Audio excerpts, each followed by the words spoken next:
Mob violence বন্ধ করে জাতীয় স্বার্থে প্রতিবেশী রাষ্ট্রের সঙ্গে সম্পর্ক বজায় রাখতে হবে বলে জানিয়েছেন বিপ্লবী ওয়ার্কার্স পার্টির সাধারণ সম্পাদক সাইফুল হক।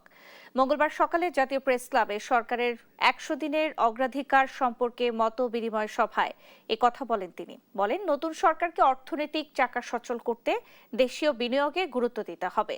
অন্তর্বর্তী সরকারের আমলে যেসব উপদেষ্টা নির্বাচন বানচালের চেষ্টা করেছিলেন তা তদন্ত করে দেখার দাবিও জানান সাইফুল হক।